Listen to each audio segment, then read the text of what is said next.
أعوذ بالله من الشيطان الرجيم بسم الله الرحمن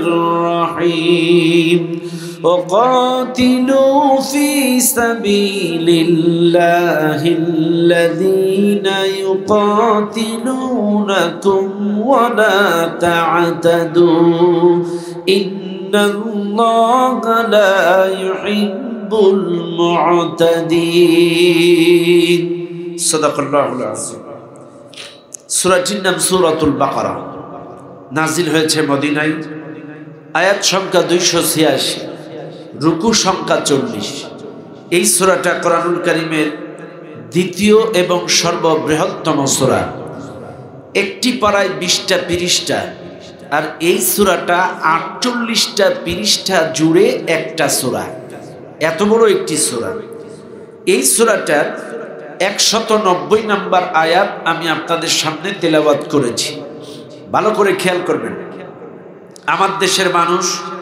এখন কোরআন তেলাওয়াত ছেড়ে দিয়েছে কোরআন তেলাওয়াত করে না maximum young generation Facebook YouTube WhatsApp সারতে রাত 3টার দিকে ঘুমায় সকালে স্কুল যাওয়ার আধা ঘন্টা আগে ওঠে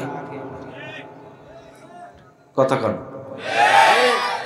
আমার কথা রাগ করবেন না আমি কথা একটা অনর্থক অযৌক্তিক অযথা কোনো কথা বলি না এই বয়সের ইয়াং জেনারেশন যারা এখানে বসছে এখান থেকে 20 বছর আগে এই বয়সের ছেলেদের চেহারার দিকে তাকাইলে মনে হতো মালটা কমলা আঙ্গুর কিন্তু এখন তাকাইলে মনে হয় যেন কিসমিস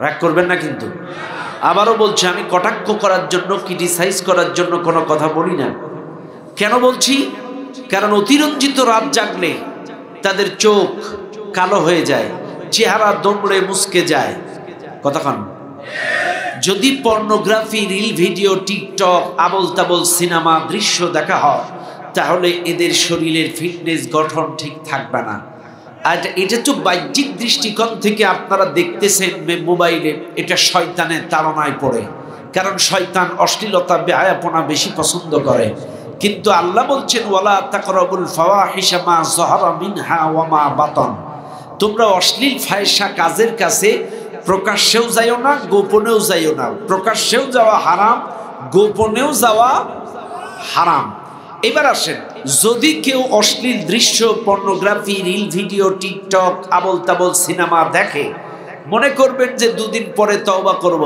কিন্তু শোনেন তওবা করার আগে যদি মৃত্যু হয়ে যায় ইন্নাস সামআ ওয়াল বাসারা ওয়াল ফুআদা কুল্লু উলাইকা কানা আনহু মাসউলা কিয়ামতের দিন প্রত্যেকটা অঙ্গ প্রত্যঙ্গকে আল্লাহ জিজ্ঞাসা করবে চোখকে প্রশ্ন করবে চোখ তুমি কি দেখেছো এবার কিন্তু চোখ সব বলে দেবে আপনি হিন্দি বাংলা না ইংলিশ কি দেখেছেন এই চোখ সব ফড়ফড় করে সব রেকর্ড বার করে দেবে কান দিয়ে কি শুনেছেন এই কানের মধ্যে ইয়ারফোন লাগায় কি গান শুনছেন কোন মেয়ের সাথে কার স্ত্রীর সাথে পরকিয়া করছেন ঘন্টার পর ঘন্টা কথা বলেছেন এই কান কিন্তু সেদিন রেকর্ডার ছেড়ে দেবে আমার কথায় কষ্ট নিয়েন না আমি কিন্তু অযথা বলছি না কোরআন থেকে বলছি শোনেন এই মাহফিলে এমন কোন লোক আছেন আপনার জীবনের 1 বছরের আমলনামা এই মাইকে দাঁড়ায় বলতে পারবেন আছেন কেউ নাই কিন্তু কিয়ামতের দিন লক্ষ কোটি মানুষের সামনে আপনার নিজের আমলনামা নিজের কণ্ঠে পড়া লাগবে আর বান্দা যেগুলো পড়বে না লজ্জায় যে এই মানুষের সামনে আমি পড়বো কেমনে বান্দা যখন তার আমলনামা পড়তে অস্বীকার যাবে তখন হাত কথা বলবে পাও কথা বলবে চোখ কথা বলবে কান কথা বলবে প্রত্যেকটা অঙ্গ প্রত্যঙ্গ আল্লাহর সামনে সাক্ষ্য প্রদান করবে এই পাও দিয়ে কোন পার্কে কোন গার্ডেনে কোন সিনেমায় কোন জায়গায় গেছেন পাও সেদিন জবাব দেবে প্রত্যেকটা অঙ্গ প্রত্যঙ্গ বলে দেবে বাইরে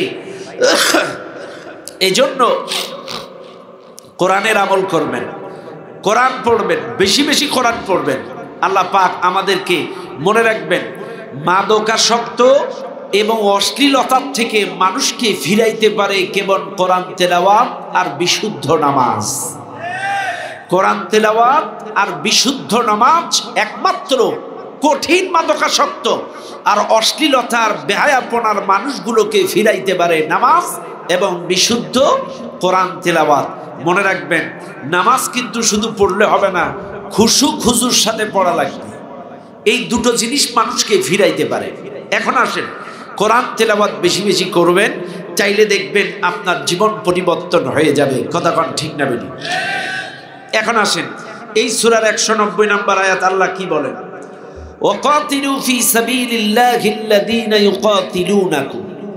আল্লাহ বলছে তোমরা আল্লাহর রাস্তায় লড়াই করো তাদের বিরুদ্ধে যারা তোমাদের বিরুদ্ধে লড়াই করে। ওয়ালা তা'তাদু, এবং সীমা লঙ্ঘন করো না। ইন্নাল্লাহা লা ইউহিব্বুল মু'তাদিন, নিশ্চয়ই আল্লাহ সীমা লঙ্ঘনকারীদেরকে ভালোবাসেন না। এটা আমি শাব্দিক অর্থ আপনাদেরকে বলে দিলাম। এইবার আসেন বিস্তারিত আলোচনায় চলে যায়। আল্লাহ বলছে আল্লাহর রাস্তায় লড়াই করো। কার রাস্তায়? সবাই বলেন। এইবার আপনারা বলেন আল্লাহর রাস্তা কোনটা?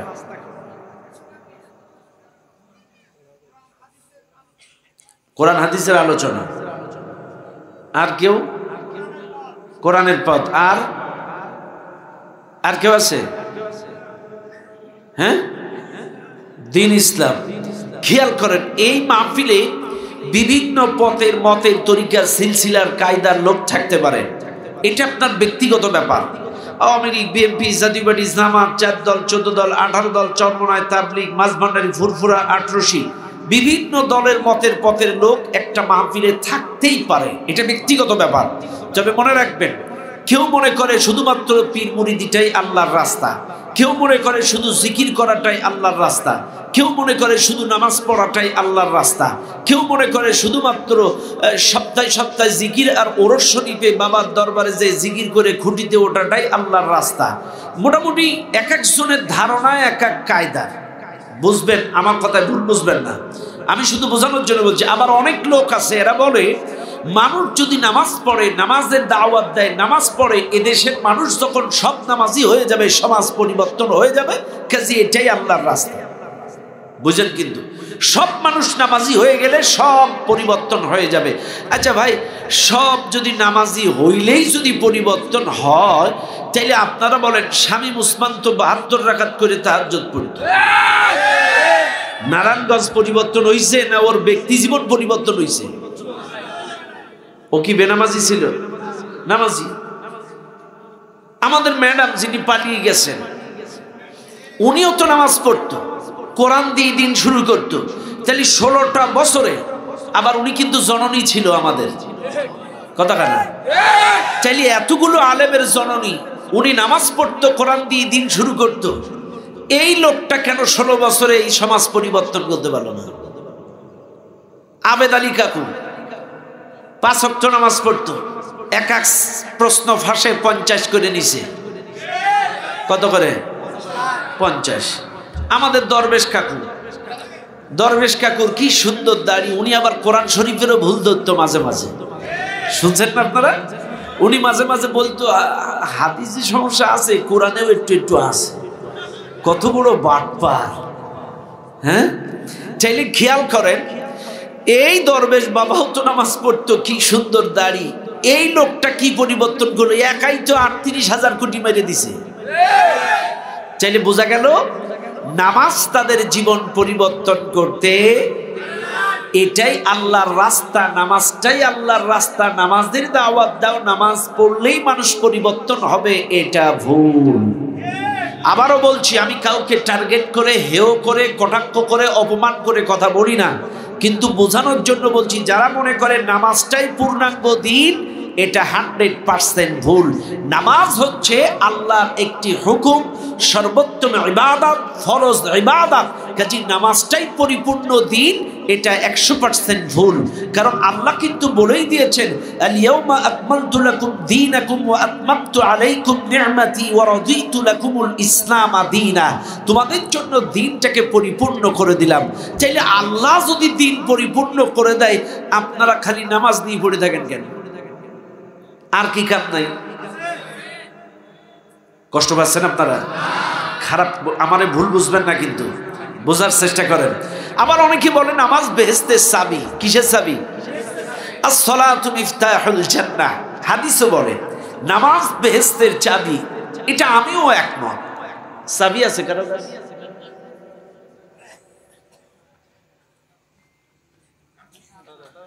নামাজ কিসের চাবি? কথা শুনছেন না আপনারা? এই যে পাইছি, হ্যাঁ ঠিক আছে, বড় গাড়ির চাবি। খেয়াল করেন, আপনাদেরকে বোঝানোর জন্য বলছি। কারণ কেন দেখাচ্ছি, মানুষের পড়া জিনিস মনে থাকে সম্ভবত 17 থেকে 19%, আর প্র্যাকটিক্যাল যেটা দেখে আর শোনে এইটা মনে থাকে 57%। খেয়াল করেন, এই যে চাবিটা, এইটা নামাজ, আর এখানে ঘাট আছে 1টা 2টা 3টা 4টা 5টা 6টা 7টা 8টা 9টা 10টা 11টা 12টা ঘাট আছে দুই পাশে।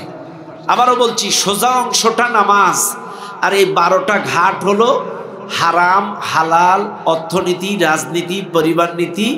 উদখুলু ফিস সিলমি কাফা, পরিপূর্ণ ইসলাম, সব মিলাই এই জান্নাতের তালা খুলবে। সোজা অংশ নামাজ, আর এই ঘাটগুলো পরিপূর্ণ ইসলাম। এদেশের অনেকেই আছে নামাজও পড়ে সুদ খায়, নামাজও পড়ে ঘুষ খায়, নামাজও পড়ে দুর্নীতি করে, নামাজও পড়ে জেনা করে, নামাজও পড়ে ইসলামের হারাম হালাল কিচ্ছু বাঁচে না। তার মানে কি, ওদের কাছে চাবি আছে কিন্তু চাবির ঘাট নাই। আর ঘাট যদি না থাকে, ওই ভূতা চাবি দিয়ে গুতাগুতি করবে, তালা খুলবে না। কথা বুঝেন নাই? যদি ঘাট না থাকে তালা কি খুলবে? সোজা অংশটা কি? চাবি নামাজ, আর এই ঘাটগুলো পরিপূর্ণ ইসলাম, সব মিলাই এই তালা খুলবে। চাইলে এই দেশে যারা নামাজ পড়ে সুদ খায়, নামাজ পড়ে ঘুষ খায়, নামাজ পড়ে দুর্নীতি করে, নামাজ পড়ে মানুষদের উপরে জুলুম নির্যাতনের স্টিম রুলার চালিয়েছে, ওদের কাছে চাবি আছে কিন্তু কি নাই? কথা ক্লিয়ার? ব্যাস, বুঝবেন কিন্তু ভালো করে। ও মুসলমানেরা, চাবি থাকলেই যদি তালা খোলে, তাইলে তো চোরেদের লাভ। চাবি একটা থাকলেই সব মোটরসাইকেলের মালিক চোর, চাবি একটা থাকলেই সব ব্যাংকের মালিক চোর। এই জন্য এক এক চাবির এক এক ঘাট, খালি চাবি থাকলে তালা খুলে না। কথা কোন ঠিক না মেটি? কাজে মনে রাখবেন, শুধু নামাজ পড়লেই জান্নাতে যাওয়া যাবে না, পরিপূর্ণ ইসলাম মানা লাগবে। হারাম হালাল, অর্থনীতি, রাজনীতি, পরিবার নীতি, গোটা জিন্দেগিতে ইসলাম মানা লাগবে, তাইলেই জান্নাতের তালা। বাস। ও দুনিয়ার মানুষ, আল্লাহ পাক বলেন আল্লাহর রাস্তায় লড়াই করো। এখন মনে রাখবেন, আল্লাহ পাক বলেন হুদাল লিন্নাস, এই কিতাবটা তোমাদের জন্য হিদায়াত। ও বাইয়িনাতিন মিনাল হুদা ওয়াল ফুরকান, এই কিতাবটা হক আর বাতিল পার্থক্য নির্ণয়কারী গ্রন্থ। এমন একটা কোরআন শরীফ দিছে, মলারটাতে অ্যাডজাস্ট হচ্ছে না।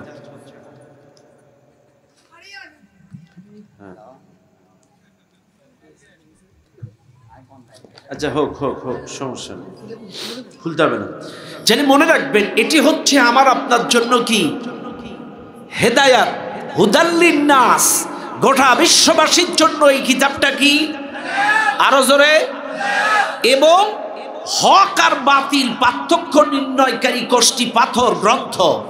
হকের পথ কোরআন ছাড়া খুঁজে পাওয়া যাবে।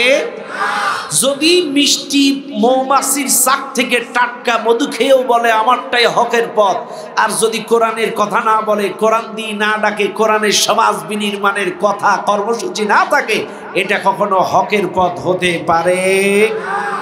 আমার দেশের মাঝ ভান্ডারীরা বলে আমারটাই হক, হিজবুত তাওহীদ বলে আমারটাই হক, আটরশি বলে আমারটাই হক, ফুরফুরা বলে আমারটাই হক, চরমনাই বলে আমারটাই হক, তাবলিগ জামাত বলে আমারটা হক। এরপরে যত দল আছে এই দেশে, ওই যে দেওয়ানবাগি বলেছিল এতদিন আমারটাই হক। এই যে দেখছেন না, কয়দিন আগে মাইজভান্ডারির এক বদমাইশ মইনুল ইসলাম, এর কাছে এক সাংবাদিক যে প্রশ্ন করছে, আপনারা জিকির আজকার করেন ঠিক আছে, গাঁজা খান কেন? তখন ও দলিল দিচ্ছে, ফাবিয়াই যে আলাই রব্বিকুমা তুকাজ্জিবান, আল্লাহর কোন কোন নিয়ামতকে অস্বীকার করবা, কাজী এটা তো আল্লাহর সৃষ্টি, 2.5 খাওয়া যায়।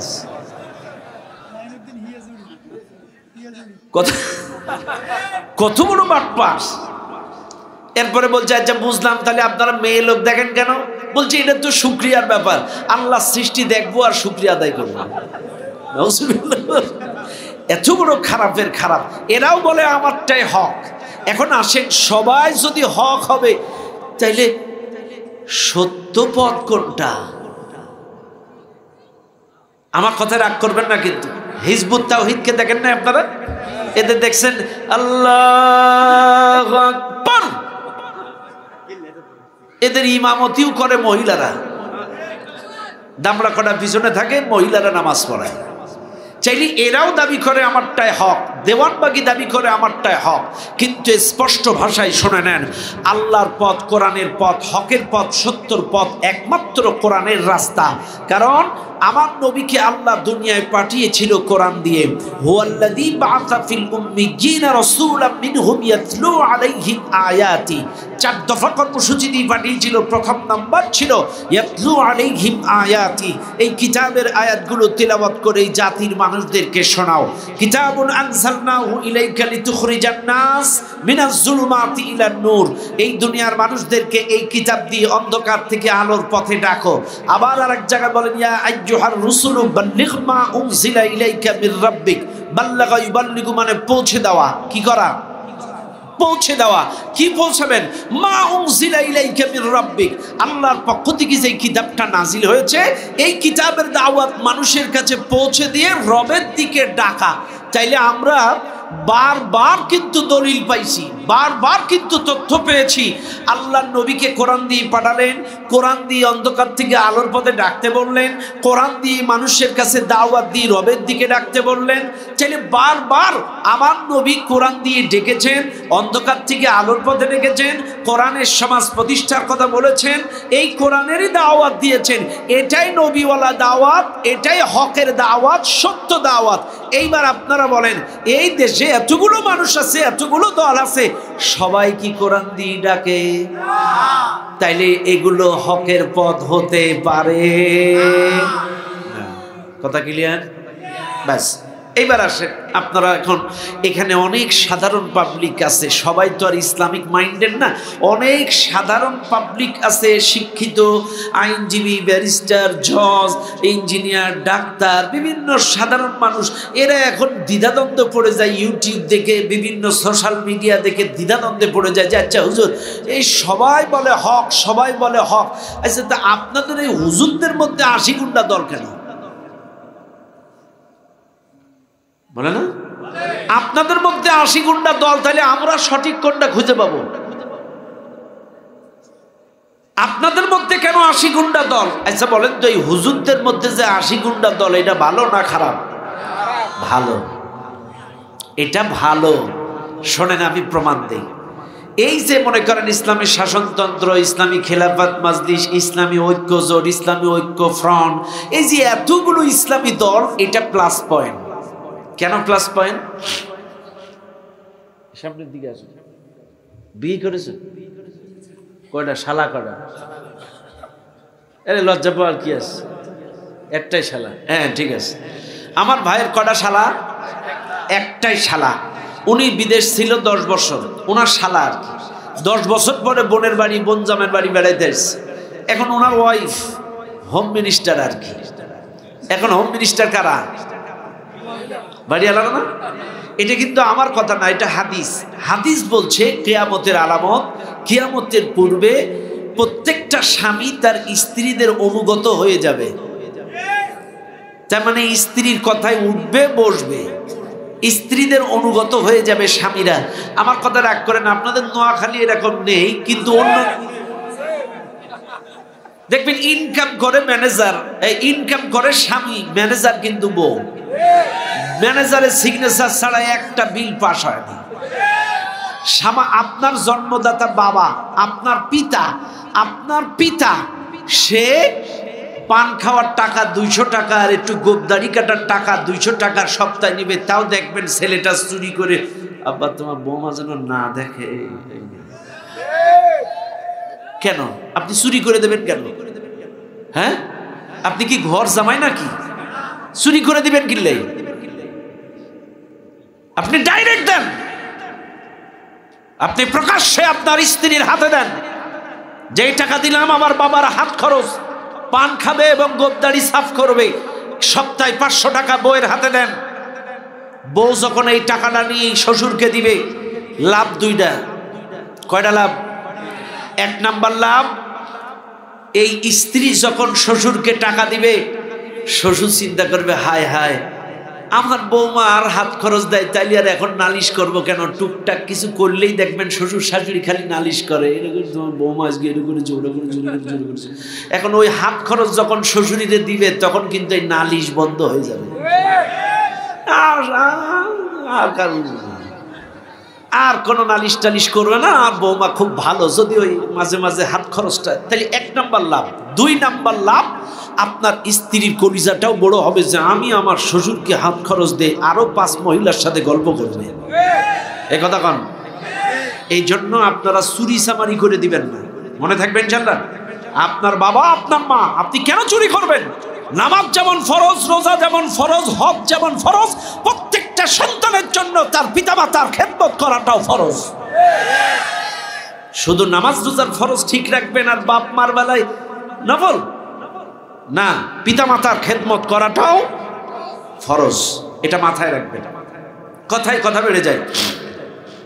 ওনার শালা আসছে, ওনার স্ত্রী বলছে বাজারে যাও, একটা ইলিশ মাছ আনো সেলুনিয়া বাজার থেকে, বড় বাজার তো।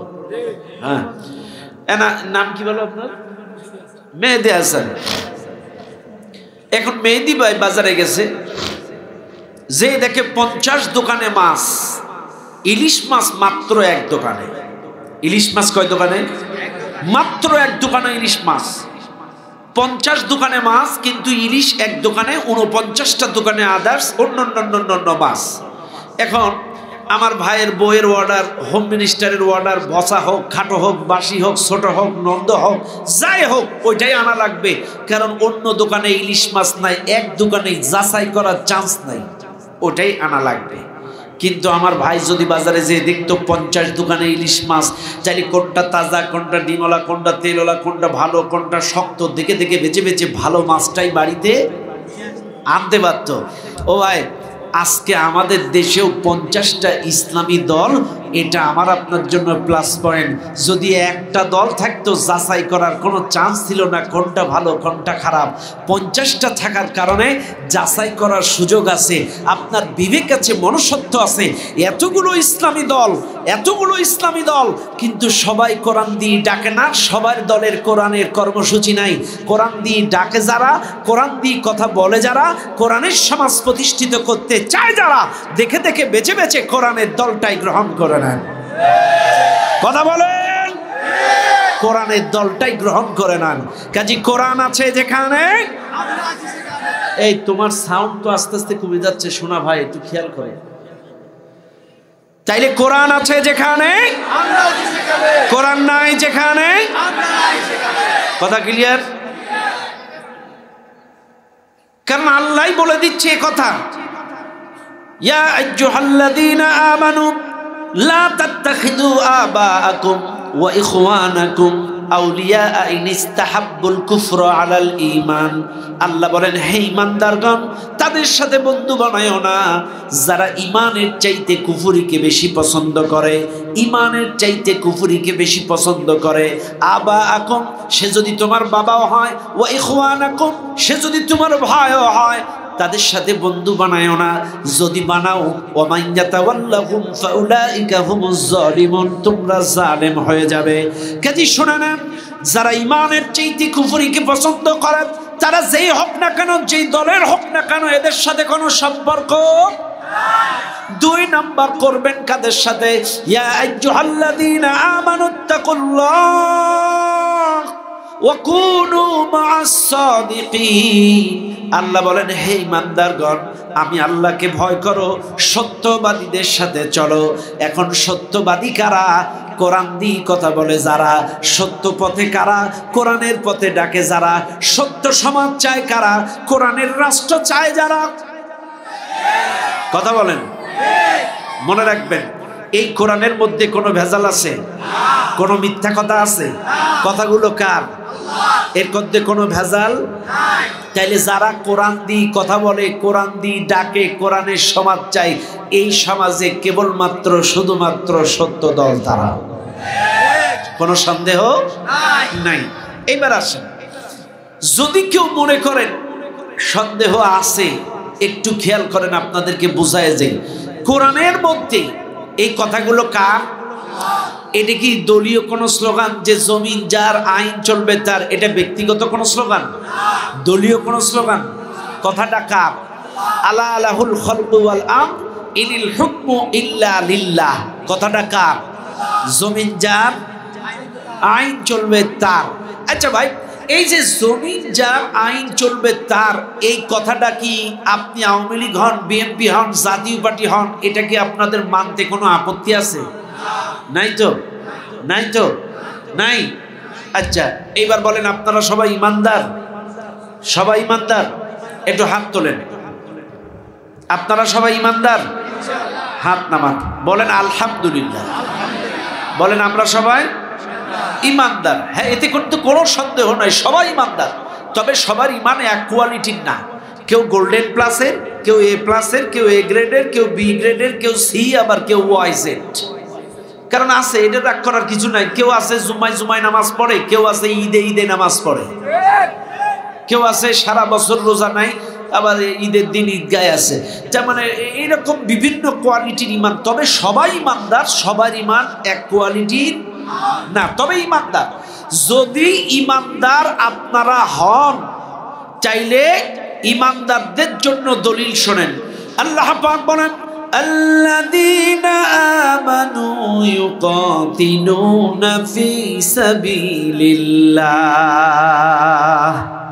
আল্লাহ বলেন যারা ইমানদার তারা আল্লাহর রাস্তায় লড়াই করবে। কার রাস্তায়? এখন আপনি বিএনপি হতে পারেন, জাতীয় পার্টি হতে পারেন, জামাত হতে পারেন, 4 দল হতে পারেন, 14 দল হতে পারেন, আপনার ব্যক্তিগত ব্যাপার। কিন্তু ইমানদার যদি হন, আল্লাহর জমিনে আল্লাহর দ্বীন কায়েমের জন্য লড়াই করা লাগবে। আর এটা আপনার জন্য সুন্নাত নয়, নফল নয়, প্রত্যেকটা ইমানদারের জন্য ফরজ। এবার আপনি বলবেন, আমি যদি না করি, লড়াই যদি না করি, তাহলে এটারও দলিল আছে। والذين كفروا يقاتلون في سبيل الطاغوت فقاتلوا أولياء الشيطان। আল্লাহ পাক বলছেন যাদের ঈমান নাই, কাফের, বেঈমান, নাফরমান, অস্বীকার করেছে, তারা তাগুতের রাস্তায় লড়াই করবে, শয়তানের রাস্তায় লড়াই করবে। এইবার আপনারা দলিল নেন, আল্লাহর রাস্তা কোনটা, শয়তানের রাস্তা কোনটা, একটু বোঝায় দেই। বাইরে বিএনপি যারা করে, বিএনপির রুলস রেজুলেশন, নীতিমালা, একটা নির্দিষ্ট রুলস আছে না, নীতিমালা আছে না, ওদের একটা গঠনতন্ত্র আছে না, আছে, আছে। ব্যাস, তাহলে বিএনপির লোকজনেরা বিএনপির রুলস রেজুলেশন, নীতিমালা সমাজে, রাষ্ট্রে কায়েমের চেষ্টা করে। এদেরকে বলা হয় জিয়ার সৈনিক। কথা বল, এরা কি স্লোগান দেয়? জিয়া খালেদা জিয়া। আমি কিন্তু বোঝানোর জন্য বলছি। তাহলে এরা কার সৈনিক? এরা কি কায়েমের চেষ্টা করে? জাতীয়তাবাদের রুলস রেজুলেশন, নীতিমালা কায়েমের চেষ্টা করে। এই জন্য ওরা কার সৈনিক? ব্যাস, এবার বাদ দিলাম। এবার আসেন আওয়ামী লীগের দিকে একটু যাই, যদিও এখন নেই, মোবাইলে আছে, আসিতেছে, ঢুকিতেছে, টুক করে আসিতেছে, মোবাইলে আছে, বাস্তবে নেই। কিন্তু কথা, আমি আশ্চর্য হয়ে যাই, মানুষের লজ্জা শরম থাকা উচিত। নির্লজ্জ বেহায়ার দল। ভুল বুঝবেন না আমাকে, কেন বললাম? কারণ হাজার হাজার ছাত্র খুন, হাজার হাজার আলেম খুন, এতগুলো টাকা পাচার করার পরেও একটা বা সরি তো বললই না, আরো খালি হুমকি দিয়ে যাচ্ছে। জড়ো হচ্ছে, এক হচ্ছে, ঐক্য হচ্ছে, ঢুকিতেছে, আটিতেছে, দ্বিগুণ শক্তি নিয়ে ঢুকিতেছে। আমরাও বলে না, আমরাও বলি আসেন, 1200 বছর জেল। কয় বছর? 1200 বছর জেল। একটা পত্রিকা বলেছে 1200, এক পত্রিকা বলেছে 800। আর ফাঁসির হিসাব এখনো করিনি, এটা কেবলমাত্র জেলের হিসাব। তাই 1200 বছর তো কেউ বাঁচে না। আপনাদের থেকে যদি 2-10 দিন করে কালেকশন করি, হায়াত দেবেন না? দেবেন, দেবেন। 1200 বছর আয়না ঘরে রেখে তাই আর কাজ। কথা ঠিক আছে না? রাগ করবেন না আপনারা। একটা বারের জন্য এরা সরি বলল না, অনুতপ্ত হলো না, অনুশোচিত হলো না, একটা বারের জন্য না। আমাদের দেশের অনেক মানুষ আছে, এই দেশের অনেক জিহাদি বক্তা ছিল, আমি এই বক্তাদের নাম নিচ্ছি না। অনেক জিহাদি বক্তা ডাইরেক্ট এদেরকে বেধর্মী বলতো, এরা মুসলমানই না। তো আমি এটার প্রোটেক্ট করতাম যে আপনারা এই ওয়াজ কই পাইলেন? আপনি একটা মুসলমানের বাচ্চা, মুসলমানের সন্তান আওয়ামী লীগ করে বলে তারে আপনি বেধর্মী বেঈমান বলবেন? এটা ঠিক না, এই জাতীয় ওয়াজ করা ঠিক না। আপনি কেন তাদেরকে বলবেন? আমি সেই সময় এদেরকে প্রোটেক্ট করতাম যে এই কথাগুলো বলা ঠিক না, এগুলো বলবেন না। আমি আমার কেন্দ্রীয় মিটিংয়েও এগুলো বলতাম যে এই জাতীয় অনর্থক অযৌক্তিক কথা পরিহার করুন, আমি বলতাম। কিন্তু এখন এসে চিন্তা করলাম যে না, ওদের কথাই রাইট। কেন রাইট? কারণ এরা যদি মুসলমান হবে চাইলে এরা ইসকন সেজে জয় শ্রীরাম স্লোগান দেবে কেন?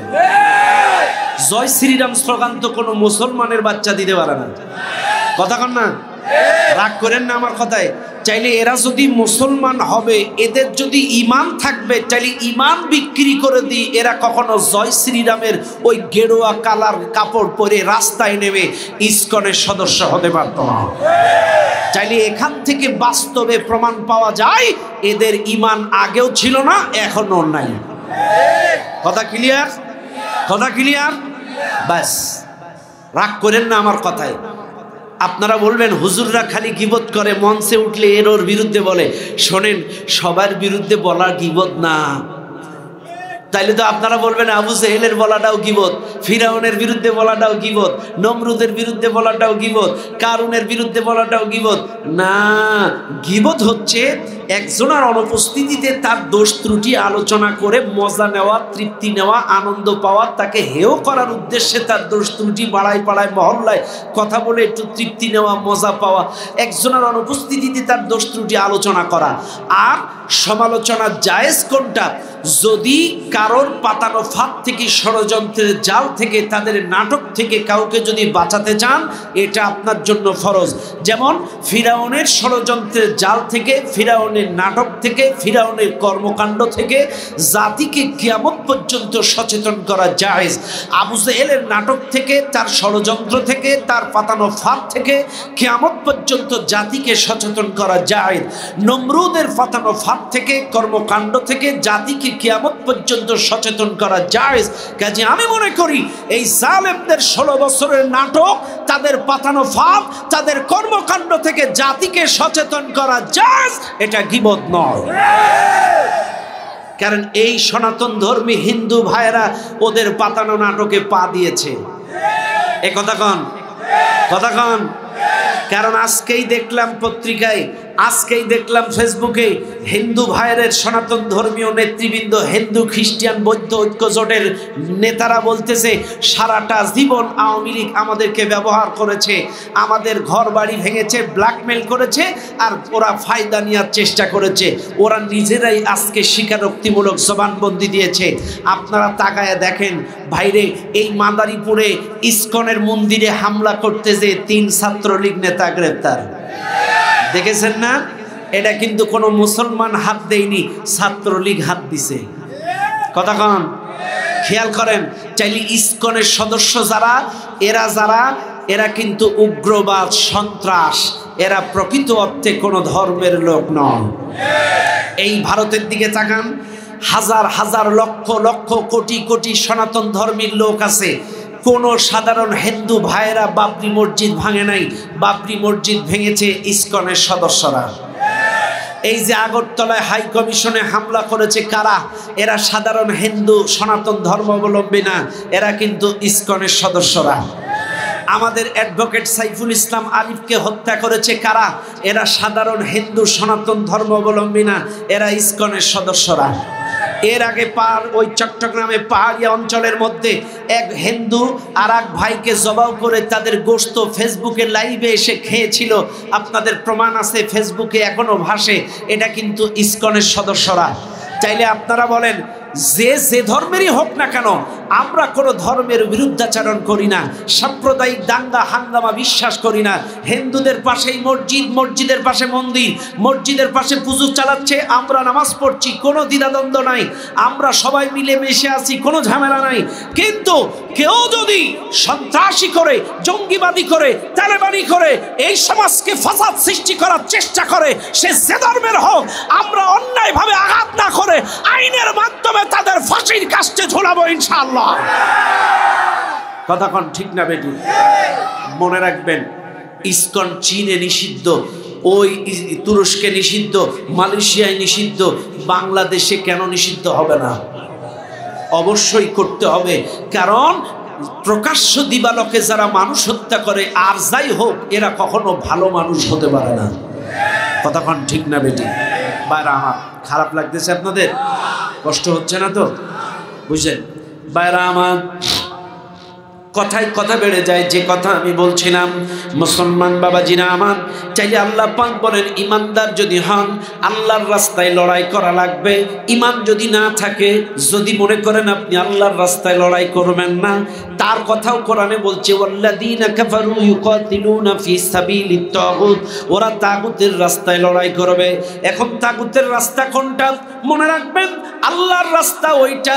চাইলে আমি বলছিলাম বিএনপির ভাইরা বিএনপির রুলস রেজুলেশন নীতিমালা সমাজে রাষ্ট্রে কায়েমের চেষ্টা করে, এটা বিএনপির সৈনিক। জাতীয় পার্টির সদস্যরা জাতীয় পার্টির নীতিমালা রুলস রেজুলেশন সমাজের রাষ্ট্রে কায়েমের চেষ্টা করে, এটা ইরশাদের সৈনিক। আওয়ামী লীগের সদস্য যারা ছিল, ওরাও আওয়ামী লীগের নীতিমালা রুলস রেজুলেশন নীতিমালার সমাজের রাষ্ট্রে কায়েমের চেষ্টা করত, এরা ছিল আওয়ামী লীগের সৈনিক, বঙ্গবন্ধুর সৈনিক। এবার আসেন, প্রকৃত ইমানদার যারা, এরা আল্লাহর কোরআনের রুলস রেজুলেশন নীতিমালা সমাজে রাষ্ট্রে কায়েমের চেষ্টা করবে, এরাই হলো আল্লাহর সৈনিক। এরা কার সৈনিক? কার সৈনিক? কথা ক্লিয়ার? চাইলে ইমানদারেরা কার নীতিমালা কায়েম করবে, আর বেঈমানেরা কার? মানব রচিত মতাদর্শ কায়েমের লড়াই করবে। যাদের ঈমান নাই তারা মানব রচিত মতাদর্শ কায়েমের চেষ্টা করবে, আর যাদের ঈমান আছে সে যে দলেরই হোক না কেন তার উপরে ফরজ আল্লাহর কোরআনের নীতিমালা সমাজে রাষ্ট্রে কায়েমের চেষ্টা করা। আর এই কথাই আল্লাহ বলছে ওয়াকাতিলু ফি সাবিলিল্লাহ, আল্লাহর রাস্তায় লড়াই করো। কেন করো? আল্লাহর দ্বীনের জন্য, হুকুমের জন্য, আল্লাহর আইন প্রতিষ্ঠার জন্য। আল্লাহর আইন যদি কায়েম হয়ে যায়, চুরি থাকবে না, দুর্নীতি থাকবে না, চাঁদাবাজি থাকবে না, ধর্ষণ থাকবে না, পরকীয়া থাকবে না, এই সমাজে কোনো অশান্তি থাকবে না। শোনেন, আপনাদেরকে বলছি, দেশের যে বর্তমান অবস্থা, ক্রাইসিস, এরা যদি বাই চান্স 5 তারিখে না পালাতো, বিশ্বাস করেন এদের শ্রীলঙ্কার মতো কাপড় থাকতো না। কারণ প্রত্যেকটা ব্যাংকে, আপনারা শিক্ষিত মানুষ, ব্যাংকের ম্যানেজাররা এখন বড় চেক দেখলে পাও ধরতেছে, টাকা দিতে পারছে না, পাও ধরে মাপ চাচ্ছে। 5,000 টাকার বেশি টাকা দিতে পারে না, 3,000 টাকার বেশি দিতে পারে না। কি মনে করেন এগুলো কারা খাইছে? ওরাই খেয়ে গেছে। এখন এসে আবার সুশীল মুনাফেকেরা বলছে এর চাইতে ওরাই ভালো ছিল। সুশীল মুনাফেক কি? আমি মনে করি এদের বিবেক নষ্ট হয়ে গেছে।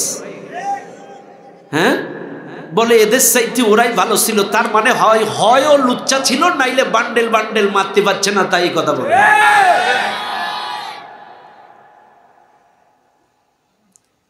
কেন বলে যে এর চাইতে ওরা ভালো ছিল? 16 বছরে বাংলাদেশে কোনো সম্মানী ব্যক্তির সম্মান ছিল না। যে দল করেন আপনার ব্যক্তিগত ব্যাপার।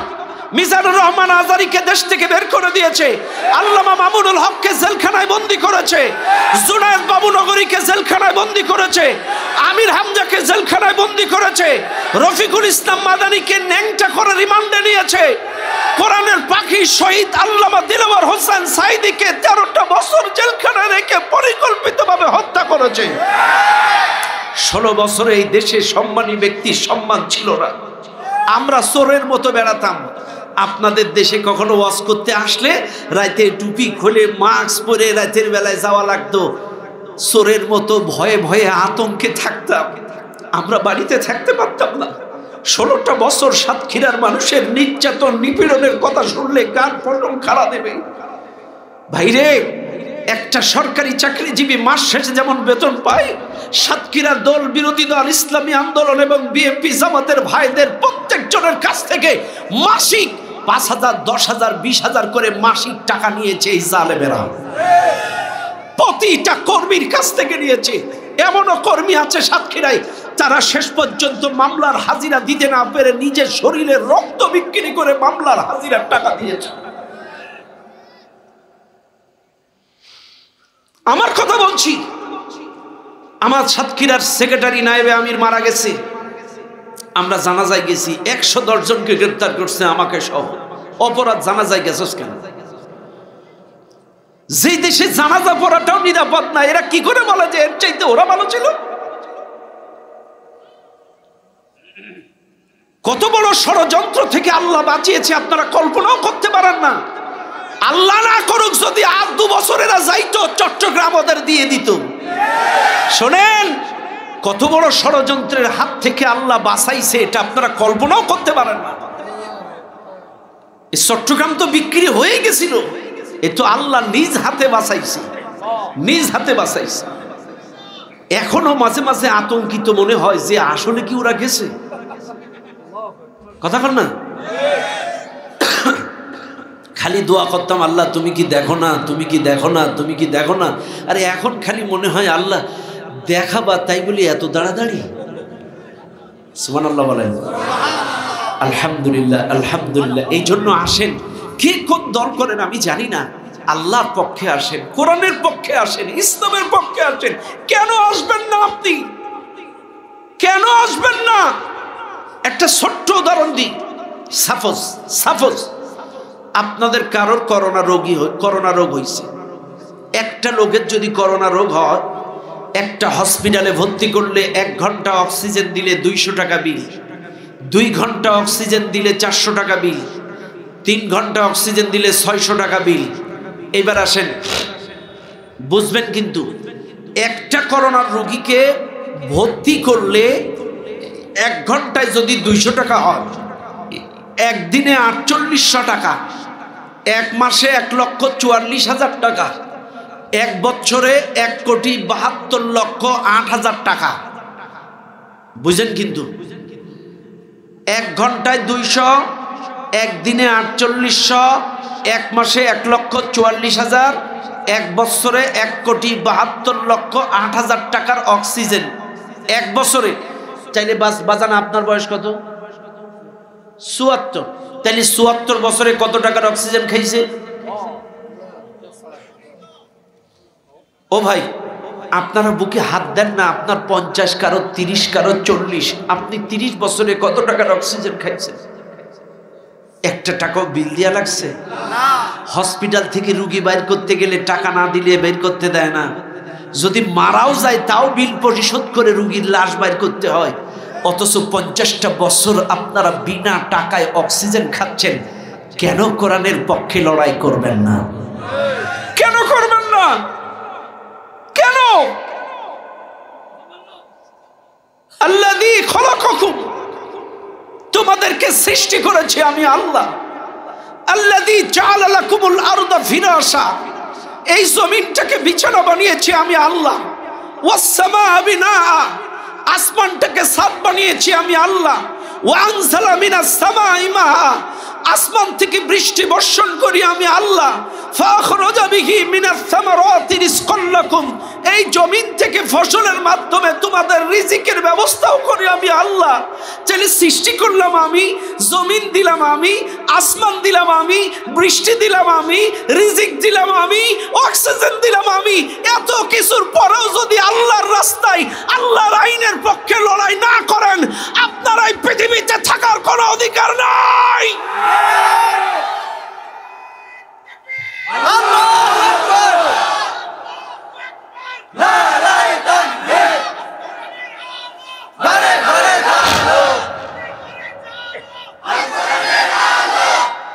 কথা বলেন ঠিক না বেঠিক? একটু বিবেক দিয়ে বিচার করেন। বিবেক দিয়ে বিচার করেন, কেন করবেন না আল্লাহর আইনের পক্ষে লড়াই? শোনেন, আল্লাহর আইন ব্যতীত সমাজ পরিবর্তন হবে না, হবে না, সমাজ পরিবর্তন হবে না। যে অর্থনৈতিক ক্রাইসিস বর্তমানে বাংলাদেশে চলছে, এখান থেকে যদি বাংলাদেশকে উপরে তুলতে হয়, নিঃসন্দেহে কোরআনের আইন বাস্তবায়ন করতে হবে। যাকাত ভিত্তিক সমাজ ব্যবস্থা যদি কায়েম হয়, তাইলেই এই অর্থনৈতিক ক্রাইসিস আমাদের কেটে যাবে। অন্যথায় এই সমাজ কিন্তু উঠে আসা অনেক কঠিন। ভাইরা আমার, বাবাজিরা আমার, এ কথায় আল্লাহ পাক বলেন, ওয়াকাতিলু ফি সাবিলিল্লাহ, আল্লাহর রাস্তায় লড়াই করো। মনে রাখবেন, আল্লাহর আইন কায়েমের জন্য লড়াই করো। এটা প্রত্যেকটা ইমানদারের জন্য ফরজ। যে যে দলের হতে পারে, প্রত্যেকটা ইমানদারের জন্য এই লড়াই করা ফরজ। এবার আসেন, আল্লাহর আইন ব্যতীত সমাজ পরিবর্তন হবে না, রাষ্ট্র পরিবর্তন হবে না। কেন হবে না? আমার নবী বিশ্ব নবী 40 থেকে 53 পর্যন্ত 13টা বছর মক্কায় দাওয়াতি কাজ করেছিল। ও কোরআনুল কারীমের 88টা সূরা দিয়া, আমি আবারও বলি, 88টা সূরা দিয়ে আমার নবী 13টা বছর মক্কায় সুদ, ঘুষ, জেনা, ব্যভিচার, শিরিক, বিদআত বন্ধ করার চেষ্টা করেছিল। নবী কিন্তু পরিবর্তন করতে পারে নাই। আমার নবী যখন মক্কা থেকে মদিনায় গেলেন, মানুষ জোগাড় করে উহুদ, বদর, খন্দক লড়াই করে রাষ্ট্রীয়ভাবে চেয়ার যখন দখল করলেন, এই চেয়ারে কোরআনী শাসন প্রতিষ্ঠা করলেন। কোরআনী আইন প্রতিষ্ঠা হওয়ার কারণে অটোমেটিকলি সমাজ পরিবর্তন হয়ে গেল। কাজী শুনে নেন, আপনাদেরকে বলি, কে তাবলীগ, কে চরমনায়, কে আলে হাদিস, কে হানাফি, কে কোন সিলসিলার তরিকার আমি জানি না, কিয়ামত পর্যন্ত ওয়াজ করে দাওয়াত দিই, এরকম তাফসীর মাহফিল করে কায়েম হবে না, সমাজ পরিবর্তন হবে না। সমাজ পরিবর্তন করতে গেলে চেয়ার পরিবর্তন করে আল্লাহর আইন কায়েম করা লাগবে।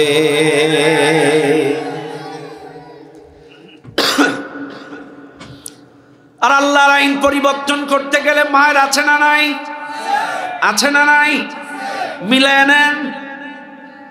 মিলান হযরতে মুসা আলাইহিস সালাম গোটা মিশরের মধ্যে দাওয়াত দিলেন। গোটা মিশরের মধ্যে মুসা আলাইহিস সালাম দিন প্রচার করলেন, সত্য প্রচার করলেন, হক প্রচার করলেন। হযরতে মুসা আলাইহিস সালাম সেই জামানায় আধুনিক কোনো প্রযুক্তি ছিল না। সেই জামানায় আধুনিক কোনো প্রযুক্তি ছিল না, পোস্টারিং ছিল না, মাইকিং ছিল না, লাউড স্পিকার ছিল না। আজকে যেমন আপনাদেরকে সোশ্যাল মিডিয়ার মাধ্যমে, মাইকিং এর মাধ্যমে, পোস্টারিং এর মাধ্যমে দাওয়াতি কাজ করে এতগুলা মানুষ আপনারা একত্রিত হয়েছেন, কিন্তু সেই জামানায় পোস্টারিং এর ব্যবস্থা ছিল না, আধুনিক কোনো প্রযুক্তি ছিল না। মুসা আলাইহিস সালাম গ্রামে গ্রামে, মহল্লায় মহল্লায় মানুষ ডেকে একত্রিত করে মোড়ে মোড়ে এক জায়গায় করতেন। মুসা আলাইহিস সালাম তাওহীদের বয়ান করতেন, আল্লাহর বড়ত্ব সম্পর্কে বয়ান করতেন। লা ইলাহা ইল্লাল্লাহ, আল্লাহ ছাড়া আইনদাতা নাই, বিধানদাতা নাই, হুকুমদাতা নাই, আল্লাহ ছাড়া মাবুদ নাই। এই কালেমার দাওয়াত আমার আল্লাহর নবী মুসা আলাইহিস সালাম গোটা মিশরের মোড়ে মোড়ে, গ্রামে গঞ্জে, মহল্লায় যখন দিন প্রচার করা শুরু করলেন, আল্লাহ পাক ডাক দিয়ে বলে, মুসা রে, শুধুমাত্র গ্রামে গঞ্জে দাওয়াত দিলে চলবে না, শুধুমাত্র নরম নরম জায়গায় দাওয়াত দিলে চলবে না। আরে মুসা, একটু শক্ত জায়গায়ও দিনের দাওয়াত দাও, শক্ত জায়গায়ও একটু দিন প্রচার করো। শুনে নেন আজকের এই ফেনীর মুসলমানেরা, আল্লাহ পাক যখন বললেন শক্ত জায়গায় দাওয়াত দাও, মুসা আলাইহিস সালাম প্রাথমিক পর্যায়ে বুঝতে পারেন নাই। মুসা আলাইহিস সালাম আল্লাহর সঙ্গে প্রচন্ড ক্লোজ ছিলেন। যতগুলা নবী এই পৃথিবীতে আল্লাহ নাজিল করে পাঠিয়েছিলেন, প্রত্যেকটা নবী আল্লাহর সাথে কম বেশি কথা বলেছেন, কিন্তু শোনেন, মুসা আলাইহিস সালাম অতিমাত্রায় বেশি কথা বলেছেন। এই জন্য মুসা নবীর নাম ছিলেন কালিমুল্লাহ। শুনে নেন, দুনিয়ার মানুষ অতিমাত্রায় ক্লোজ ভাবে আল্লাহর সাথে কথাগুলো যখন তখন বলে ফেলতেন, যে কোনো সময় বলে ফেলতেন। মুসা আলাইহিস সালাম আল্লাহকে ডাক দিয়ে বলে, আল্লাহ, শক্ত জায়গার মানে কি বুঝলাম না, শক্ত জায়গায় দিন প্রচার করার অর্থ কি বুঝলাম না। আল্লাহ পাক ডাক দিয়ে বলে মুসা রে, শক্ত জায়গায় দাওয়াতের অর্থ হলো ফিরাউনের সংসদেও একটু দিনের দাওয়াত দাও। ফিরাউন যেই সংসদে আছে ওই রানিং সংসদ অধিবেশনে যাও, ফিরাউনের রানিং সংসদেও দিনের দাওয়াত দাও, কালেমার দাওয়াত দাও। মুসা আলাইহিস সালাম অর্ডার পাইলেন আল্লাহর পক্ষ থেকে, তিনি দেরি করলেন না, সঙ্গে সঙ্গে চলে গেলেন। সঙ্গে সঙ্গে ফিরাউনের রাজ দরবারে, ফিরাউনের রানিং সংসদ ভবন চলছে, সমস্ত সংসদ সদস্যরা বসা, সমস্ত সংসদ সদস্যরা বসা, খেয়াল করবেন ভালো করে, সমস্ত সংসদ সদস্যরা বসা, ফিরাউন তার চেয়ারে বসা। মুসা আলাইহিস সালাম জি ডাক দিয়ে বলে রে ফিরাউন, সমস্ত মতাদর্শ ছেড়ে দাও, লা ইলাহা ইল্লাল্লাহ কালেমাটা মেনে নাও। আল্লাহ ছাড়া ইনদাতা নাই, আল্লাহ ছাড়া বিধানদাতা নাই, মাবুদ নাই, এই কালেমাটা মেনে নাও, আল্লাহর একত্ববাদটা মেনে নাও। এই দাওয়াত যখন ফিরাউনের সংসদে দিলেন, ফিরাউন ছিল চেয়ারে বসা, চেয়ার থেকে তিড়িং করে লাফ দিয়ে উঠলেন, চেয়ার থেকে লাফ দিয়ে উঠে বলতেছে ওয়াকালা ফিরাউন দারুনি আব্দুল মুসা, ফিরাউন বলতেছে আমাকে ছেড়ে দাও, আমি মুসাকে হত্যা করব। এরপরে ওয়ালিয়াদু রাব্বাহু, ডাকুক রবকে, আমি ওকে মেরে ফেলবো, হত্যা করব। রাজ দরবারের সংসদ সদস্যরা মুসা আলাইহিস সালামকে মারবা কেন? ফিরাউনকে প্রশ্ন করলেন, ফিরাউন তুমি মুসাকে মারবা কেন, কোন কারণে মারবা জানতে চায়। এইবার ফিরাউন বলে ইন্নী আখাফু, আমার ভয় হয়, আন ইউবাদদিলা দীনাকুম আও আন ইযহিরা ফিল আরদিল ফাসাদ, মুসা দেশব্যাপী ফাসাদ সৃষ্টি করে আমার আইন পরিবর্তন করে আল্লাহর আইন কায়েম করতে পারে, আল্লাহর দ্বীন কায়েম করতে পারে, এই জন্য আমি মুসারে হত্যা করব।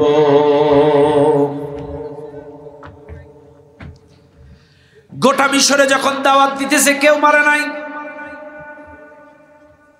গোটা মিশরে যখন দাওয়াত দিয়েছে কেউ মুসা আলাইহিস সালামের শরীরে আঘাত করে নাই, কিন্তু যেই ফিরাউনের সংসদে গেল সেই মার।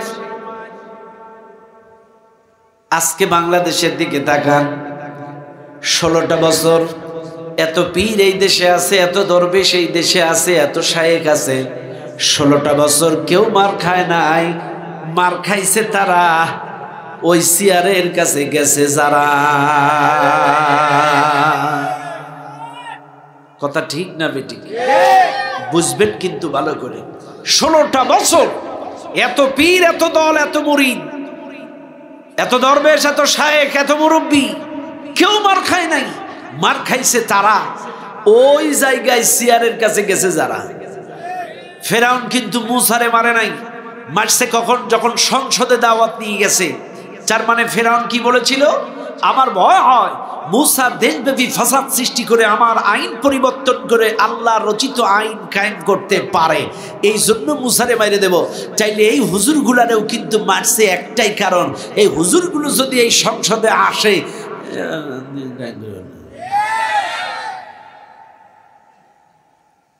নাইলে এতগুলো হুজুর কেউ মার খায় না, ওরা খাইলো কেন? মুসা আলাইহিস সালাম গোটা মিশরে দাওয়াত দিল, মারে নাই, সংসদে মার খাইলো কেন? সরমনায় পীর সাহেবের দিকে তাকান, 50টা বছর পীর সাহেব হুজুরের গায়ে কেউ ফুলের টাকা মারে নাই, কিন্তু যখনই তিনি মেয়র ইলেকশন করছে তখনই মার। কেন মার? কারণ এরা বুঝে ফেলেছে এই পীর সাহেব হুজুর যদি বরিশালের মেয়র হয়ে যায়, এই সমাজ, এই বরিশাল পরিবর্তন হয়ে যাবে। এই জন্য টাস করে বরিশাল পীর সাহেব হুজুরের মেরে নাক টাক ফাটায় দিল। চাইলে বোঝা গেল চেয়ার ছাড়া সমাজ পরিবর্তন হয় না। 50 বছরে হুজুর চেয়ারের ধারে কাছে যায়নি, কেউ মারিনি, কিন্তু যেই ইলেকশনে গেছে সেই মার। আজকে বাংলাদেশের দিকে তাকান, এতগুলো পীর, এতগুলো দল, কেউ চেয়ারের কাছে নাই, মায়েরও খায় না, কিন্তু যারা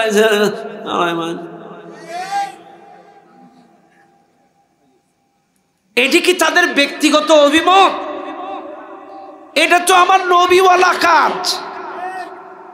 আমার নবী যখন দিন প্রচার করলো, মক্কার কাফেরেরা তাকে মারলো, দিন প্রচার বন্ধ করতে পারে না।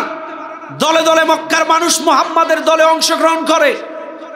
মক্কার কাফেরেরা মিটিং বসালো, উতবা, সাইবা, ওয়ালিদ বিন মুগীরা, আবু সুফিয়ান, বড় বড় কাফের নেতৃবৃন্দ এক জায়গায়, যে মুহাম্মাদকে রাতের বেলায় ডেকে একটু অফার টফার দেওয়া হোক, দেখি আমাদের দলে আনা যায় কিনা।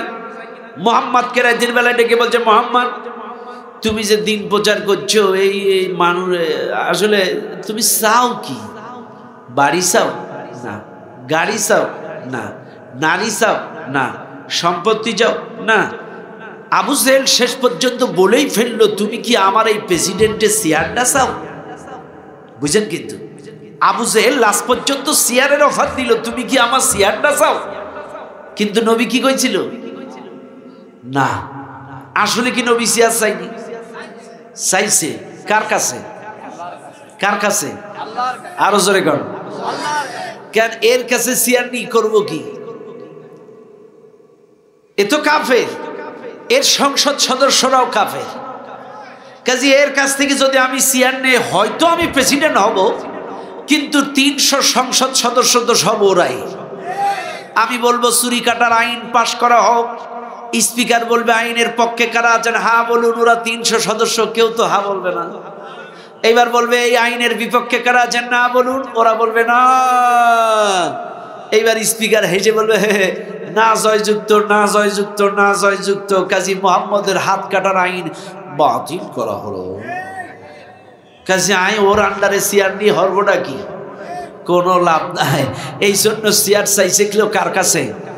আল্লাহর কাছে। আল্লাহ কি মোহাম্মদকে চেয়ার দেয়নি? দিছে। শোনেন, মক্কায় থাকতে একটা সমাজ পরিবর্তন করতে পারে নাই, সুদ বন্ধ করতে পারে নাই, শিরিক বন্ধ করতে পারে নাই, বেদাত বন্ধ করতে পারে নাই, কুফরি বন্ধ করতে পারে নাই। এমন কি নবী একদিন কাবা ঘরে ঢুকতে চাইছিল, কাবা ঘরের দারোয়ান দায়িত্বরত যে লোকটা ছিল তাকে ধাক্কা দিয়ে ফেলাই দিয়েছিল। নবীকে ধাক্কা দিয়ে নবীকে ফেলাই দিছে, ঢুকতে দেওয়া যাবে না। কিন্তু নবী যখন মক্কা থেকে মদিনায় গেলেন, এই চেয়ারটা দখল করে কোরআনের আইন কায়েম করলেন, অটোমেটিকলি সমাজ পরিবর্তন হয়ে গেল। ওই একই কাবা ঘরের দারোয়ান এসে বলছে, হুজুর আসেন, ঢুকবেন না? তাইলে বোঝা গেল চেয়ার ছাড়া উপায় নাই। এটাও চেয়ার, এটাও চেয়ার, ইউনুস কাকুরটাও চেয়ার। এখন আমি যদি বলি বাবারা চুরি করবেন না, চুরি করা হারাম, আপনারা বন্ধ করবেন? জুতো চুরি বন্ধ হবে? শহরতলির মুসল্লিগুলো তো জুতার টেনশনে নামাজও পড়তে পারে না। কথা কেনা? শহরে যাদের মসজিদ দেখবেন জুতার টেনশনে এই নামাজ পড়ছে, আত্তাহিয়াতু লিল্লাহি ওয়াস সালাওয়াতু আসসালামু আলাইকা আইয়ুহান নাবিয়্যু ওয়া রাহমাতুল্লাহি ওয়া বারাকাতুহু আল্লাহুম্মা সাল্লি আলা মুহাম্মাদ ওয়া আলা সাল্লাল্লাহু আলাইহি। জুতার টেনশনে দোয়া পড়তে পারে না। চাইলে আমার ওয়াজ শুনে চুরি বন্ধ হবে না। 71 সালের পর থেকে এই পর্যন্ত এত ওয়াজ, এত তাফসীর, এত দোয়া, আজ পর্যন্ত বাংলাদেশ থেকে চুরি বন্ধ হয় নাই।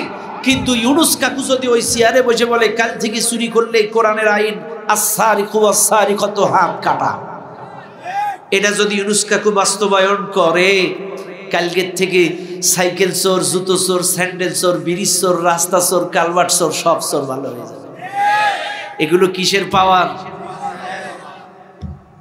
চেয়ার যদি বড় হয় আদেশ নিষেধ কার্যকর হয়, আর চেয়ার যদি ছোট হয়। এই জন্য মনে রাখবেন, চেয়ার ছাড়া সমাজ পরিবর্তন হয় না, চেয়ার ছাড়া সমাজ পরিবর্তন হয় না। কাজে আমাদেরকেও এই চেয়ার পরিবর্তন করে আল্লাহর আইন এবং সৎ লোক বসাতে হবে। এখন আপনারা বলবেন হুজুর আইন কায়েম হলো, তাহলে সৎ লোকের কি দরকার? 16টা বছরে দেখেন আইন ছিল, কিন্তু সৎ লোক না থাকার কারণে লক্ষ লক্ষ কোটি টাকা তারা পাচার করেছে।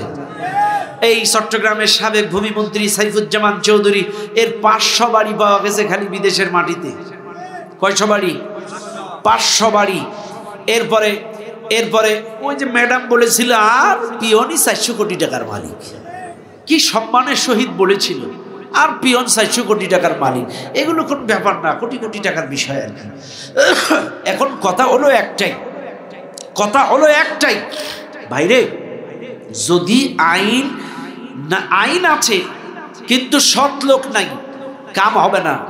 আবার সৎ লোক আছে, আইন নাই, কাম হবে না। সৎ শাসক এবং আল্লাহর আইন দুটোই একসাথে লাগবে, অন্যথায় সমাজ পরিবর্তন হবে না। এইবার আসেন, একটু বুঝায় দেই, আপনারা সৎ শাসক নির্বাচিত করবেন কিভাবে একটু বুঝায় দেই। কষ্ট পাচ্ছেন না তো আপনারা? বুঝছেন? মনে করেন আমি আপনাদের মসজিদের ইমাম, কি আমার মেনে নেবেন? আপনারা মেনে নেবেন? কিন্তু আমার তো সময় নেই বাবা, কিছুক্ষণের জন্য আমি ইমাম, ঠিক আছে? মনে করেন ইমাম আজকে নাই, আমি আপনাদের নামাজটা পড়ায় দিচ্ছি, আমার পিছনে আপনারা নামাজ পড়বেন, ঠিক আছে? সবাই অ্যাক্টিভ তো?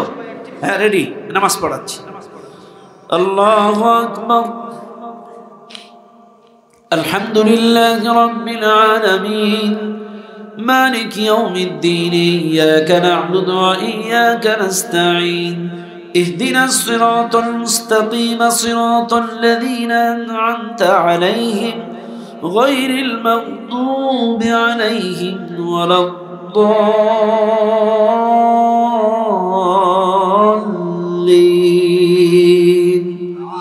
আমিন। হইছে হইছে? তা লুকমা দেন না কিনলে? তা লুকমা দেবেন না? লুকমা দেবেন? ইমাম ভুল করলে মুসল্লির কাম কি? শোনেন, এই আপনাদের মতো দুর্বল মুসল্লির কারণে 16টা বছর ওই জালেম ইমাম নির্যাতন চালাইছে। যদি সময় মতো লুকমা দিতেন, এরা এত শয়তানি করতে পারতেন।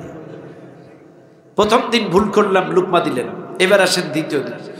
আল্লাহু আকবার। আলহামদুলিল্লাহি রাব্বিল আলামিন আর রহমানির রহিম মালিকি ইয়াউমিদ্দিন ইয়াকা না'বুদু ওয়া ইয়াকা নাস্তাঈন গায়রিল মাগদুবি। আচ্ছা, দ্বিতীয় দিন গেল, এবার 3 দিন। আল্লাহু আকবার। আলহামদুলিল্লাহি রাব্বিল আলামিন আর রহমানির রহিম মালিকি ইয়াউমিদ্দিন ইyyaka na'budu wa iyyaka nasta'in ihdinas siratal mustaqim siratal ladzina an'amta 'alayhim ghayril maghdubi 'alayhim waladdallin. Qul huwallahu ahad lam yalid wa lam বলইছে? কথা ক্লিয়ার? বাস, চলি একদিন ভুল, 2 দিন ভুল, 3 দিন ভুল, 4র্থ দিন কি আর ইমামের চাকরি থাকবে? সবাই বলেন থাকবে? বাদ দিলাম। চাইলে ইমাম নাই, এইবার নতুন ইমাম নিয়োগ দেবেন। এই নতুন ইমামটা কি আমার চাইতে মফিজ মার্কা হবে না একটু ভালো হবে? ভালো হবে না? আচ্ছা, 50 জন ইমাম আসছে ইন্টারভিউতে, আপনারা পত্রিকায় সার্কুলার দিচ্ছেন, ইন্টারভিউতে 50 জন ইমাম, সভাপতি, কেশিয়ার, সেক্রেটারি সবাই বসা। এখন ইন্টারভিউতে একজন করে আসে, কেশিয়ার, সভাপতি, সেক্রেটারি সবাই তো বড় বড় মুফতি। খেয়াল করেন, নখ দেখে, দাঁত দেখে, দাড়ি দেখে, চেহারা দেখে, বিয়ে করছে কিনা দেখে, নীতি নৈতিকতা ঠিক আছে কিনা, আগের মসজিদে চাকরি করছে যে এখানে ফোন করে খোঁজ নেয়। কথা বলেন, চাইলে খেয়াল করেন, সামান্য 5000 টাকার বেতনের ইমাম নিয়োগ দিতে গেলে যদি দাড়ি, টুপি, পাঞ্জাবি এগুলো যদি চেক করা লাগে, চাইলে এই আসনের, এই সমাজের, এই রাষ্ট্রের ইমামগুলো যখন নিয়োগ দেবেন, তখন কি একটু দাড়ি, টুপি, নীতি নৈতিকতা দেখা লাগবে না? আসতে কর লাগবে? লাগবে। দেখবেন আপনারা? কারা কারা দেখবেন? হাত তোলেন। নারায়ে তাকবীর, নারায়ে তাকবীর, আলহামদুলিল্লাহ, আলহামদুলিল্লাহ। হাত নামান। চাইলে মনে রাখবেন, মসজিদের ইমাম নিয়োগ দিতে গেলে দাড়ি, টুপি, পাঞ্জাবি, তেলাওয়াত, নীতি নৈতিকতা, চরিত্রবান দেখে নিয়োগ দেন। এই সমাজের ইমামগুলো নিয়োগ দিতে গেলে আগামীতে এগুলো দেখে তারপরে নিয়োগ দেওয়া লাগবে। কথা ঠিক আছে? বাস, বাইরা আমার, আল্লাহ পাক বলেন ওয়াকাতিলু ফি সাবিলিল্লাহিল্লাযীনা ইউকাতিলুনাকুম। আল্লাহ বলেন তোমরা আল্লাহর রাস্তায় লড়াই করো তাদের বিরুদ্ধে যারা তোমাদের বিরুদ্ধে লড়াই করে। এখন প্রশ্ন আসতে পারে, হুজুর আল্লাহর রাস্তায় দ্বীন প্রচার করতে গেলে, সত্য প্রচার করতে গেলে, হক প্রচার করতে গেলে এই পথে বাধা দেয় কারা? প্রশ্ন আসতে পারে না? আসতে পারে, আসতে পারে। বাধা দেয় কারা? এইবার আসেন আপনাদের একটা করে আপনাদেরকে ধরায় দেই। ভাইরা আমার, আল্লাহর রাস্তায় বাধা দেয় কারা? তাদের বিরুদ্ধে আমাদেরকে লড়াই করতে বললেন। এক নাম্বার আল্লাহর রাস্তায় বাধা দেয় তারা ইহুদি খ্রিস্টান, যারা গোটা পৃথিবীতে ইহুদি খ্রিস্টান বেজাতি বেধর্মীয় মানুষ যারা, এরাই দিন কায়েমের পথে কোরআন প্রতিষ্ঠার পথে বাধা দেয়। এখন প্রশ্ন করবেন, হুজুর ইহুদি খ্রিস্টান বেজাতি বেধর্মীয় মানুষগুলো কেন আল্লাহর পথে বাধা দেয়, কেন দ্বীনের পথে বাধা দেয়, সত্যের পথে বাধা দেয়, হকের পথে বাধা দেয়, কেন বাধা দেয়? এবার আপনারা শোনেন আল্লাহর কোরআন, ওয়ালা তারদা আনকাল ইয়াহুদু ওয়ালান নাসারা হাত্তা আল্লাহর কোরআন, ইহুদি খ্রিস্টানরা বাধা দেয় তখন ইহুদি খ্রিস্টানদের ইত্তেবা অনুকরণ ছেড়ে দেবেন যখন। গোটা পৃথিবী মুসলমানেরা যখন অর্থনীতি, রাজনীতি, সংস্কৃতি, শিক্ষানীতি সব কিছুতে ইহুদি খ্রিস্টানদের অনুকরণ ছেড়ে দেবে যখন, তখনই ইহুদি খ্রিস্টান বিজাতিরা আপনাদের সাথে ষড়যন্ত্র করবে। তখন একটু ভালো করে ব্রেন দিয়ে খাটান। আজকে অর্থনীতিটা ইহুদি খ্রিস্টানদের মধ্যে যদি না থাকে, রাজনীতিটা যদি ইহুদি খ্রিস্টানদের অনুকরণ মোতাবেক না হয়, শিক্ষানীতিটা যদি তাদের মতো না চলে, যেহেতু শিক্ষানীতির কথা আসলো একটু ধরায় দেয়। 2024 সালের প্রথম দিকে যে বাংলাদেশের যে পাঠ্যপুস্তকগুলো ছাপানো হয়েছে সব কিন্তু মামুদের দেশ থেকে 35,000 কোটি টাকা দিয়ে বই ছাপানো হয়েছে। কত কোটি? শুনে নেন, 35,000 কোটি টাকা দিয়ে মামাদের কাছ থেকে বই ছাপানো হয়েছে। শুনে নেন ভালো করে, এই বইয়ের মধ্যে কেন প্রতিমার ছবি, বইয়ের মধ্যে কেন নর্তকীর ছবি, বইয়ের মধ্যে কেন ঢোল তবলার ছবি, বইয়ের মধ্যে কেন সমকামিতার ছবি? কারণ এগুলো মামুদের দেশ থেকে এসেছে। রাগ করেন না আপনারা। তাইলে শিক্ষানীতি এতদিন কাদের কথায় চলেছে? মামুদের কথায়। কেন আজকের মামুদের এত জ্বলে? তার কারণ এদেশের শিক্ষা উপদেষ্টা অলরেডি ঘোষণা দিয়েছে এখন আর বই পুস্তক মামাদের কাছ থেকে ছাপানো হবে না। এবছর বই ছাপানো হবে বাংলাদেশ থেকে, এই সার্কুলার দেওয়া হয়ে গিয়েছে। কেন জ্বলে? ওই যে লালমনিরহাটের এয়ারপোর্ট যদি কায়েম হয়ে যায়, রানিং হয়ে যায়, মামুদের লস। মামুদের কেন জ্বলে? আজকে লক্ষ্য করেন, মামুরা হয়তো চিন্তা করছে, হ্যাঁ তারা বড়। আমি বলবো, দেখেন যে কোনো দেশ এককভাবে চলতে পারে না, একটা পররাষ্ট্রনীতির দরকার। পররাষ্ট্রনীতি ছাড়া দেশ চলতে পারে না, এটা প্রয়োজন। এটা দেশের ব্যাপার তো আপনাদেরকে শোনাই। শোনেন, আমাদের বিভিন্নভাবে ব্যবসা বাণিজ্যিকভাবে পাকিস্তানের সাথে ব্যবসা আছে, আমেরিকার সাথে ব্যবসা আছে, ভারতের সাথে ব্যবসা আছে। তবে মনে রাখবেন ভারতীয় পেঁয়াজ রসুন কিন্তু শুধু আমরাই খাই, অন্য কেউ খায় না। ভারতের মোটরসাইকেল কিন্তু শুধু আমরাই চালায়, এটা জাপান, সৌদি, দুবাই, মিশর আলারা চালায় না। এ কথা কন। চাইলে আমরা যদি বাণিজ্যিকভাবে মোটরসাইকেল বন্ধ করে দেই, পেঁয়াজ রসুন বন্ধ করে দেই, চীন দিবে, পাকিস্তান দিবে, রাশিয়া দিবে, বিভিন্ন দেশের যা যা উৎপাদন তারা আমাদেরকে পাঠাবে, কিন্তু ওই মামুদের মোটরসাইকেলগুলো কারা চালাবে? এ কথা। এই জন্য জ্বলে। কেন জ্বলে? এতটা সহজ না, হিসাব করে দেখেন। রাগ করেন না আপনারা তো বিবেকবান মানুষ। মিডিয়াগুলোতে দেখেন, ওদের একটা চ্যানেলও সত্য কথা প্রচার করছে না। মানুষ মিথ্যা কথা বলে, তাই বলি এইরকম সব মিথ্যা কথা প্রচার করছে। অ্যাডভোকেট সাইফুল ইসলাম আলিফের আইনজীবীকে হত্যা করলো, ওরা প্রচার করছে ওটা চিন্ময় কৃতদাসের আইনজীবীরে হত্যা করছে। আমার সাতক্ষীরায় একজন আওয়ামী লীগের ভাইস চেয়ারম্যান ছিল।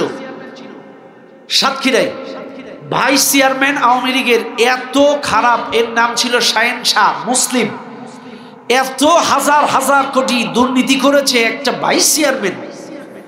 এর এই দুর্নীতির টাকা দিয়ে সরকারি জায়গা দখল করে একটা চাইনিজ রেস্টুরেন্ট বানাইছিল। এই রেস্টুরেন্টটা মন্দির কোয়ালিটি, মন্দির আকারের, বাহ্যিক দৃষ্টিতে দেখলেই মনে হবে মন্দির, কিন্তু ওটা ছিল চাইনিজ রেস্টুরেন্ট। এখন 5ই আগস্টের পরে উৎসুক জনতা দুর্নীতির ওই রেস্টুরেন্ট জ্বালায় দিছে।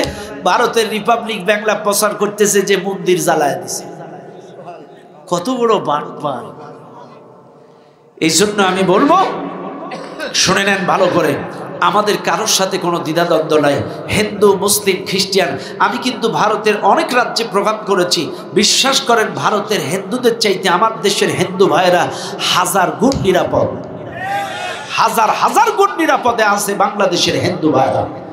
কাজে আমার কথা হলো, কারোর সাথে দ্বিধাদ্বন্দ্ব নাই, হিংসা বিদ্বেষ নাই, যার ধর্ম তার কাছে।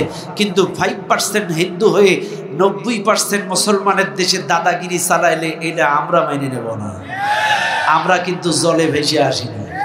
কথা কন ঠিক না বেটি? কাজে বলবো, সকল দলের মতে তরিকার মানুষগুলো এক হতে হবে দেশের জন্য। যদি দেশ বাঁচে সকল দল বাঁচবে, যদি দেশ না বাঁচে কেউ বাঁচবেন না। এর জন্য দেশের জন্য আমাদের এক হতে হবে। কথা কন ঠিক না বেটি? ভাইরা আমার, চাইলে ইহুদি খ্রিস্টিয়ানরা বাধা দেয় তখন, ওদের জলে তখন ইত্তেবা অনুসরণ অনুকরণ ছেড়ে দেবেন যখন। তাকান, ইরাকে যখন ইরাকের মুসলমানেরা ইহুদি খ্রিস্টিয়ানদের ইত্তেবা অনুসরণ অনুকরণ ছেড়ে দিল, ওরা পরিকল্পিতভাবে জঙ্গিবাদের নাটক করে ইরাককে তছনছ করে দিয়ে সাদ্দামকে হত্যা করলো। আফগানিস্তানে তাকান, আফগানিস্তান যখন ওদের ইত্তেবা অনুসরণ অনুকরণ ছেড়ে দিল, আফগানিস্তানে জঙ্গিবাদের নাম করে উসামা বিন লাদেনকে হত্যা করলো। পরবর্তীতে আলহামদুলিল্লাহ আফগানিস্তানের তাওহীদি জনতা ওই জালেমদেরকে খেদায়া খিলাফত প্রতিষ্ঠিত করার কারণে এখন আলহামদুলিল্লাহ আফগানিস্তান খুব সুন্দরভাবে চলছে। অনেকে ভয় দেখিয়েছিল এই মোল্লারা কি করে না করে, কিন্তু এই মোল্লারা অর্থনীতিতে অলরেডি 3-4 নম্বরে চলে এসেছে। আল্লাহু আকবার। এই মোল্লারা মন্ত্রণালয়ে যায় বাইসাইকেল চালায়। সুবহানাল্লাহ বলেন। এরা মন্ত্রণালয়ে যায় বাইসাইকেল চালায়। আফগানিস্তানের মন্ত্রীরা মন্ত্রণালয়ে যায় বাইসাইকেল চালায়। কাজী শোনেন, এটাই বাস্তব, এটাই বাস্তব, এটাই বাস্তব। চোরকে যদি ক্ষমতায় পাঠানো হয় চুরির আইন সহজ করে, লম্পটকে ক্ষমতায় পাঠাইলে ইফটিজিংয়ের আইন, জেনার আইন পাশ করে, দুর্নীতিবাজকে ক্ষমতায় বসালে এরা টাকা পাচার করে। আর যদি কোরআনওয়ালা আল্লাহওয়ালা আলেম ওলামাদেরকে ক্ষমতায় বসান, এরা কোরআনের আইন পাশ করবে। কাজী আফগানিস্তানের মোল্লারা চোখে আঙুল দিয়ে দেখায় দিয়েছে, দেশ কোরআন দিয়ে চালাইলেই অগ্রগামী হয়, আগায়া যায়। কথা কন ঠিক না বেঠিক? ভাইরা আমার, চাইলে লক্ষ্য করেন, আফগানিস্তান বলেন, ফিলিস্তিন বলেন, ইরাক বলেন, প্রত্যেক দেশে এই আমেরিকা ইহুদি খ্রিস্টিয়ান বেজাতিরা এরা জঙ্গিবাদের নাটক করেছে।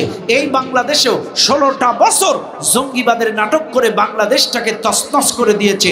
করে নাই? করে নাই? বাংলাদেশে 16টা বছর জঙ্গিবাদের নাটক করেছে। নাটক তৈরি করে মুফতি জসিমউদ্দিন রহমানীকে গ্রেপ্তার করেছে, জঙ্গিবাদের নাটক করে মুফতি হারুন নিজারকে গ্রেপ্তার করেছে, জঙ্গিবাদের নাটক করে অসংখ্য আলেম ওলামাকে গ্রেপ্তার করেছিল এই বাংলাদেশে। এই জন্য মনে রাখবেন, 1 নাম্বার ইসলাম প্রতিষ্ঠার পথে বাধা দেয় কারা? ইহুদি খ্রিস্টিয়ান বেজাতি যারা। কথা ক্লিয়ার? 2 নাম্বার আল্লাহর দিন প্রতিষ্ঠায়, হক প্রতিষ্ঠায়, সত্য প্রতিষ্ঠায়, আল্লাহর আইন প্রতিষ্ঠায় 2 নম্বরে বাধা দেয় কারা? এরা হিন্দু না, খ্রিস্টিয়ান না, বৌদ্ধ না, এরা অন্য ধর্মের মানুষ না, এরা আমাদের মতো লেবাসদারি, টুপিদারি, পাঞ্জাবিদারি মুসলমান মুনাফিকের দল। মুনাফিক যারা, এই মুসলমান মুনাফিকেরা দ্বিমুখী চরিত্রবান, এদের বাইরে এক ভেতরে আর এক। এই মুনাফিকেরাই যুগে যুগে ইসলামের 2 নাম্বার সবচাইতে বেশি ক্ষতি করেছে ইসলাম প্রতিষ্ঠায়। তার বাস্তব প্রমাণ নিয়ে নেন। এই বাংলাদেশে এমনও মুনাফিক আছে, সকাল বেলায় সূরা ইয়াসিন, সন্ধ্যা বেলায় সূরা ওয়াকিয়া, রাতের বেলায় সূরা মুলক। এরা কোরআন দিয়ে দিন শুরু করে, কোরআন দিয়ে দিন শেষ করে। কিন্তু লক্ষ্য করে দেখবেন, এই মুনাফিকেরাই আবার সমাজে কোরআনী শাসন কায়েম হোক এটা চায় না। আশ্চর্য হয়ে যাবেন, যেই লোকটা কোরআন দিয়ে দিন শুরু করলো, যেই লোকটা কোরআন দিয়ে রাত শেষ করলো, এই লোক কেন কোরআনী শাসন চায় না? মসজিদের মধ্যে যেই লোক বলে ইয়াকা না'বুদু, আপনারা নামাজ পড়েন না ভাই? নামাজের মধ্যে কি বলেন? এর অর্থ কি? তোমার গোলামি করি। কার? কার? কার? ইয়াকা না'বুদু, তোমার গোলামি করি। চাইলে মসজিদের মধ্যে যদি বলেন তোমার গোলামি করি, বাইরে এসে কি কথাটা ঠিক রাখবেন না? তাহলে মসজিদের মধ্যে গোলামি হবে যার, বাইরেও ব্যাস। শোনেন, আপনাদেরকে বলছি, পাকিস্তানের এক বড় কবি, মুসলিম কবি, মসজিদের মধ্যে বসে মদ খাচ্ছে। এখন মসজিদের ইমাম সাহেব বা অন্যান্য লোকেরা, এ কিন্তু লম্বা দাড়িওয়ালা ভালো পরেশগার একজন আল্লাহর ওলি, একজন কবি, এ যখন মদ খাচ্ছে, লোকজন যে বলছে যে আপনি আল্লাহর ঘর মসজিদে মদ খাচ্ছেন, তখন বলছে ঠিক আছে, এটা যদি আল্লাহর ঘর মদ খাওয়া না যায়, তাহলে এমন একটা জায়গা দেখায় দাও যেটা আল্লাহর না, সেই জায়গায় বসে খাই।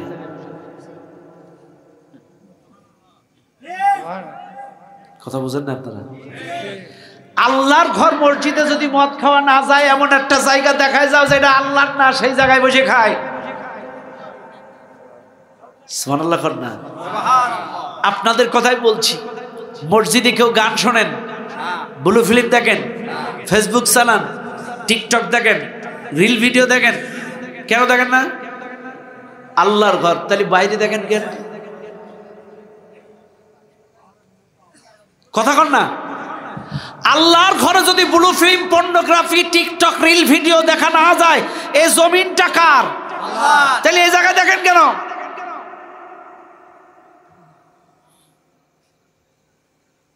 কাজে বুঝার চেষ্টা করেন ভাইরে। এই মুসলমান মুনাফিকেরা মসজিদের নামাজে দাঁড়ায় বলে তোমার গোলামি করি, অথচ মসজিদের বাইরে যে নাস্তিকের গোলামি করে, তাগুতের গোলামি করে, 500 টাকার জন্য, এক প্যাকেট বিড়ির জন্য, 1000 টাকার জন্য, একটা লুঙ্গির জন্য তার ঈমান বিক্রি করে দেয়। কেন? আপনি মসজিদের মধ্যে বললেন কি আর বাইরে করলেন কি? ও দুনিয়ার মানুষ, আমার কথায় রাগ করবেন না। এই মুনাফিকেরা যুগে যুগে ইসলামের সবচাইতে বেশি ক্ষতি করেছে, তার 2 নাম্বার প্রমাণ আপনারা 16টা বছরে তাকায় দেখেন, এই গ্রামে ইসলামী আন্দোলন করেছে কারা? এটা আমেরিকা জানে না, ইসরায়েল জানে না। এই গ্রামে কোরআনী আন্দোলনের কর্মী কারা? আমেরিকা জানে না, ইসরায়েল জানে না। কিন্তু এদের নামের তালিকা থানায় দিল কারা? এরা হিন্দুরা দিছে, খ্রিস্টানরা, বৌদ্ধরা, আমার আপনার বাড়ির বেশে এই মুনাফিকেরাই নামের তালিকা রাতের অন্ধকারে জমা দিয়েছে। 1 মাস আমি বাড়ি ছিলাম না, আজকেই বাড়ি ঢুকলাম, এটা কেউ জানে না। জানে কে? প্রতিবেশী। কথা বল। এই মুনাফিকেরাই খবরটা পাস করে দিয়েছে। চাইলে বোঝা যায় এই মুসলমান মুনাফিকেরা সবচাইতে ইসলাম প্রতিষ্ঠার পথে বেশি বাধা দিয়েছে। ভাইরা আমার, বাবাজিরা আমার, এলাকার মানুষের তালিকা করে জমা দিয়েছে, আর এরা তালিকা দেখে দেখে দেখে দেখে গণগ্রেফতার চালিয়েছে। তাহলে বোঝা যায় মুনাফিক যারা, এরা সবচেয়ে ইসলামের বেশি ক্ষতি করেছে। আল্লাহ পাক কোরআনুল কারীমের মধ্যে বলেন, মুনাফিক যারা, এরা সব সময় মুসলমানদের অকল্যাণ চায়। এরা যদিও দাড়ি আছে, টুপি আছে, মুসলমানের ঘরেই জন্ম, কিন্তু এদের পীড়িত, এদের টান সব সময় বেজাতিদের জন্য। الذين يتربصون بكم فإن كان لكم فتح من الله قالوا ألم نكن معكم وإن كان للكافرين نصيب قريب قالوا ألم نستحوذ عليكم ونمنعكم من المؤمنين। আল্লাহর কোরআন ডাক দিয়ে বলেন, এই মুনাফিক যারা, এরা কল্যাণের আশা করে, এবার বাইসান যদি মুসলমানেরা বিজয় লাভ করে, এই মুনাফিকেরা মুসলমানের কাছে যেই বলে, আমরা কি তোমাদের সাথে ছিলাম না? আমার পক্ষান্তরে যদি ওই কাফেরেরা, বেঈমানেরা, নাস্তিকরা, কাফেরেরা, তাগুতালারা যদি জিতে যায়, এই মুনাফিকেরাই যে আমরা তো ওদের সাথে তাল মিলাচ্ছিলাম, খবরাখবর পাস করবো বলে, মূলত আমরা তোমাদের লোক। কথা বলেন। এরা এদিকেও যায় ওদিকেও যায়, সময় অনুযায়ী ডিগবাজি খায়। এরা হলো মুনাফিক, দ্বিমুখী চরিত্রবান। এদের বাইরে এক, ভিতরে আরেক। এই জন্য আপনাদের বলি, মুসলমান কখনো দুমুখী চরিত্রবান হতে পারে না। আমার আপনার চরিত্র হবে এক, জবানে যা বলবো অন্তরেও ব্যাস।